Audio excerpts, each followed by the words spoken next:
بسم اللہ الرحمن الرحیم۔ السلام علیکم ورحمۃ اللہ وبرکاتہ۔ زید الحسن آپ کے ساتھ اسلامی موضوعات پر کچھ بات کرے گا۔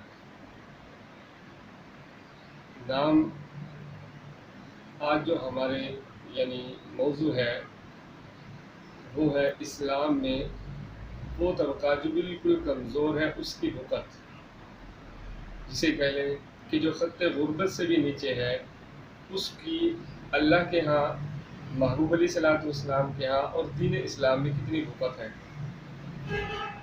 قرآن مجید کے اندر اللہ رب العزت نے جا بجا محبوب علیہ السلام کو بڑے اچھے اچھے القابات سے نوازا، شاہدا و مبشرا و نذیرا وداعیا الی اللہ باذنہ وسراجا منیرا، اور کہیں المزمل المدثر کہا۔ لیکن ایک دو مقامات ایسے ملتے ہیں کہ جہاں اللہ رب العزت محبوب علیہ الصلوۃ والسلام کو محبوبانہ طریقے پر خطاب کرتے ہیں۔ اس میں سے ایک مقام آخری سپارے کے اندر سورہ عبس کی پہلی آیات ہے۔ عبداللہ بن ام مکتوم رضی اللہ تعالیٰ عنہ محبوب علیہ السلام کے وہ صحابی ہیں جو آنکھوں سے نابینا تھے۔ وہ تشریف لائے کسی دینی مسئلے کے لیے۔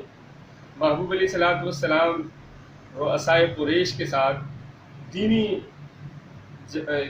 تبلیغ کی غرض سے ان سے کوئی باتیں کر رہے تھے، تو آپ علیہ الصلوۃ والسلام نے اپنے اس صحابی کی طرف التفات نہیں کیا۔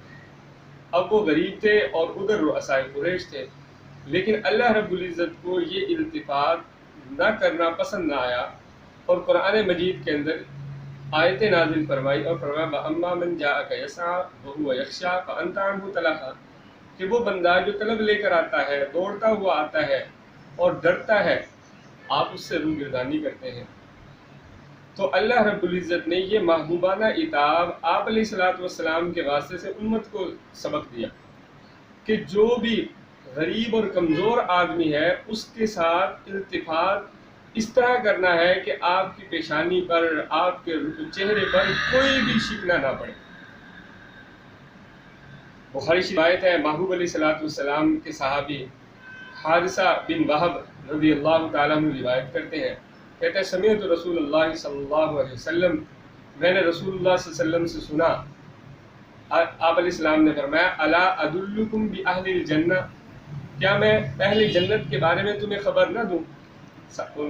تو فرمایا کہ اہل جنت وہ لوگ ہیں کل ضعیف، ہر وہ ضعیف آدمی کہ جس کو معاشرہ کمزور سمجھتا ہے۔ کمزور کس اعتبار سے؟ حیثیت کے اعتبار سے، اس کے سٹیٹس کے اعتبار سے، اس کے مال کے اعتبار سے، یہ کمزور آدمی اپنی کمزوری کے اندر اللہ رب العزت کو یاد رکھتا ہے، یہ جنتی ہے۔ اور دوسری فرمایا الا ادلکم باہل الجنہ، کیا میں الا ادلکم باہل النار، جہنمیوں کے بارے میں نہ بتلاؤں؟ تو محبوب علیہ السلام نے فرمایا کہ کل عدل جواز مستکبر، کہ ہر نک چڑھا، ہر ترش رو، ہر وہ بندہ کہ جو ہر وقت اپنے مال کے، اپنے سٹیٹس کے، اپنے اس نشے کے اندر لگا رہتا ہے، یہ اللہ رب العزت کے ہاں ناپسندیدہ ہے۔ آپ علیہ الصلوۃ والسلام نے فرمایا کہ بسا اوقات ایک کمزور ہوتا ہے لیکن اللہ کے ہاں اتنا پسندیدہ ہوتا ہے، اگر وہ قسم اٹھا دے اللہ اس کی قسم کو پورا کرواتے ہیں۔ لو اقسم علی اللہ، کہ اگر وہ اللہ پر قسم اٹھا دے اللہ اس کی قسم کو پورا کروا دیتے ہیں۔ ایک قصہ آتا ہے کہ محبوب علیہ السلام نے ایک فیصلہ کیا عورت کے بارے میں کہ اس نے دانت توڑا ہے تو قصاصاً اس کا دانت توڑا جائے گا، کیونکہ قرآن ہے، قرآن کا حکم ہے ان النفس بالنفس والعین بالعین والانف بالانف والاذن بالاذن والسن بالسن والجروح قصاص، کہ ہر عضو کے بدلے عضو کا جو ہے قصاص کے طور پر آئے۔ جب فیصلہ ہو گیا، اس عورت کے سرپرست نے کہا جس کا دانت ٹوٹنا تھا کہ یا رسول اللہ صلی اللہ علیہ وسلم کہ والذی بعثک بالحق، آپ کو اللہ نے حق کے ساتھ بھیجا لیکن اس عورت کا دانت نہیں ٹوٹے گا۔ اور وہ آپ علیہ السلام کے فیصلے پر دلی طور پر ناپسندیدہ بھی نہیں تھا، اعتراض بھی نہیں کر رہا تھا، اور ایسے ہی ہوا۔ اللہ نے اسباب ایسے فرما دیے کہ اگر جس کی طرف سے قصاص بنتا ہے وہ معاف کر دے تو پھر سرپرست معاف کر دیتا ہے تو اس کو قصاص نہیں لیا جائے گا۔ تو آپ علیہ السلام نے فرمایا کہ بسا اوقات ایک کمزور آدمی قسم اٹھاتا ہے، اللہ اس کی قسم کو پورا کروا دے۔ ایک صحابی رسول تھے، دیہاتی غریب آدمی تھے، محبوب علیہ الصلوۃ والسلام بازار کے اندر تشریف لے جا رہے تھے، بڑے بڑے تجار بازار کے اندر موجود تھے، وہ غریب صحابی دیہاتی صحابی وہ بھی بازار میں موجود تھے۔ بازار میں موجود آپ علیہ السلام نے جب ان کو دیکھا تو دیکھنے کے بعد محبوب علیہ السلام ان کے قریب گئے، اور قریب جانے کے بعد جیسے ایک دوست دوسرے دوست سے بے تکلفی کے اندر ملتا ہے، اس طرح ملے کہ اس کی آنکھوں پر محبوب علیہ السلام نے ہاتھ رکھ لیا، اور جب آنکھوں کو دبایا ان کو پتہ نہیں چلا، اور وہ چھڑانے کی کوشش کر رہے تھے۔ محبوب علیہ الصلوۃ والسلام نے اس وقت ایک آواز لگائی، من یشتری العبد، غلام کون خریدے گا؟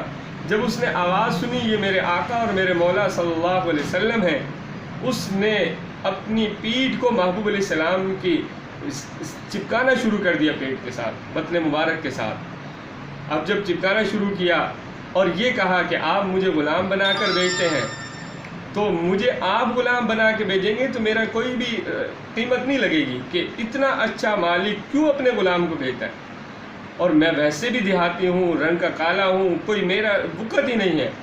آپ علیہ الصلوۃ والسلام نے فرمایا کہ لست بقاصد، کہ تو جو ہے کھوٹا سکہ نہیں ہے، کیونکہ اللہ کے ہاں تیری بہت قدر ہے۔ اب اس واقعے سے محبوب علیہ السلام بڑے بڑے تاجروں کی طرف اتنی بے تکلف سے متوجہ نہیں ہوئے، اس غریب صحابی کی طرف متوجہ ہوئے۔ اس سے پتہ چلا کہ اللہ کے ہاں اور محبوب علیہ الصلوۃ والسلام کے ہاں ایک غریب کی کتنی بقت ہے، کہ جس کا کوئی سٹیٹس نہیں، جس کا کوئی معیار نہیں، لیکن محبوب علیہ السلام اس سے کتنی بے تکلفی کرتے ہیں۔ ایک مرتبہ آپ علیہ السلام اپنے اصحاب کے درمیان موجود تھے، تو ایک عورت کے بارے میں پوچھا، جو عورت مسجد نبوی کے اندر آ کر جھاڑو دیتی تھی۔ اب وہ جھاڑو دیتی تو پتہ چلا وہ فوت ہو گئی ہے۔ آپ علیہ الصلوۃ والسلام کے اصحاب نے اس انداز میں کہا کہ وہ ایک کمزور حیثیت، اس کی معاشرے کے اندر کچھ نہیں، اس طرح جواب دیا کہ وہ تو فوت ہو گئی۔ محبوب علیہ الصلوۃ والسلام نے فرمایا مجھے اس کی قبر کے بارے میں بتلاؤ، میں اس کی قبر پر جا کر اس کا نماز جنازہ پڑھوں گا۔ اور اللہ رب العزت نے بھی کتنا مقام دیا غرباء کو کہ رؤساء قریش کہنے لگے کہ ہم آپ کے پاس آنا چاہتے ہیں، لیکن ہم ان سے الگ میٹنگ آپ کے ساتھ کریں گے، الگ مجلس ہماری منعقد کیجیے۔ اللہ رب العزت نے قرآن مجید نازل فرما دیا کہ آپ نے اپنی آنکھوں کو ان سے نہیں پھیرنا، وَلَا تَعْدُ عَيْنَاكَ عَنْهُمْ، کہ اپنی آنکھوں کو ان سے نہیں پھیرنا۔ اور مسلم شریف کی روایت ہے، محبوب علیہ السلام نے فرمایا کہ اللہ رؤساء قریش سے بے نیاز ہے، ان کی مالداری سے، ان کے سٹیٹس سے، ان چیزوں سے بے نیاز ہے، اور اللہ بے نیاز ہے تو اللہ کے رسول بھی بے نیاز ہے۔ تو ان واقعات سے، ان احادیث سے یہ بات معلوم ہوتی ہے کہ ایک غریب آدمی، مڈل طبقہ نہیں، بلکہ وہ بندہ جو خط غربت سے نیچے ہے، وہ بھی اسلام کے اندر کتنا مقام رکھتا ہے۔ محبوب علیہ الصلوۃ والسلام دعا کرتے ہیں، ترمذی شریف کی روایت ہے، اللہم احینی مسکینا وامتنی مسکینا واحشرنی فی زمرۃ المساکین، اے اللہ کل قیامت کے دن میرا سلوک مساکین کے ساتھ کیجیے گا، اور مجھے مسکین بنانا، مجھے موت مسکینوں والی دینا۔ کہ اس سے پتہ چلا کہ ایک مسکین آدمی کی کتنی محبوب علیہ الصلوۃ والسلام کے ہاں بقت ہے۔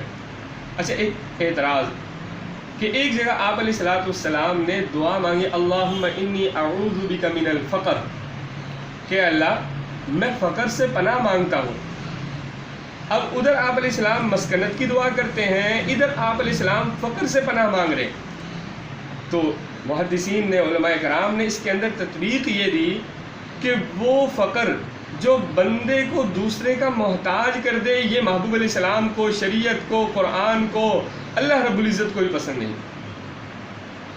اور وہ مسکنت کہ مالداری ہے، وہ مسکنت کہ بندے کے پاس عہدہ ہے، بندے کے پاس سٹیٹس ہے، لیکن اس کے باوجود اس کے دل کے اندر مسکنت ہے، اس کے چہرے پر مسکنت ہے، وہ لوگوں کے ساتھ مسکین بن کر بات کرتا ہے، یہ اللہ رب العزت اور محبوب علیہ الصلوۃ والسلام کو اور اسلام کو یہ پسند ہے۔ اس لیے اللہ رب العزت کے محبوب علیہ السلام فرماتے ہیں، من تواضع للہ رفعہ اللہ، کہ جو اللہ کے لیے بچھ گیا، اللہ کے لیے جھک گیا، اللہ رب العزت اس کو بلندی عطا فرماتے ہیں۔ تو آج کا ہمارا موضوع یہ تھا کہ معاشرے کے اندر وہ طبقہ کہ جو خط غربت سے نیچے ہے، اسلام کے اندر اس کی کتنی قدر اور کتنی ویلیو ہے کہ اللہ رب العزت نے قرآن میں محبوب علیہ السلام کو ایک نابینا صحابی، غریب صحابی سے صحیح طور پر التفات نہ کرنے پر محبوبانہ عتاب فرمایا۔ محبوب علیہ السلام نے جنتیوں کی علامات کے اندر ضعیف اور مسکین کا تذکرہ فرمایا، اور محبوب علیہ السلام اپنی دعاؤں کے اندر یہ مانگتے رہے، اے اللہ مجھے زندہ رکھ مسکینوں کی طرح، مجھے موت دے مسکینوں کی طرح، اور کل قیامت کے دن میرا حشر جو ہے وہ مساکین کے ساتھ کرنا۔ اللہ رب العزت ہمیں ان باتوں کو سمجھ کر اس پر عمل کرنے کی بھی توفیق عطا فرمائے۔ وآخر دعوانا ان الحمد للہ رب العالمین۔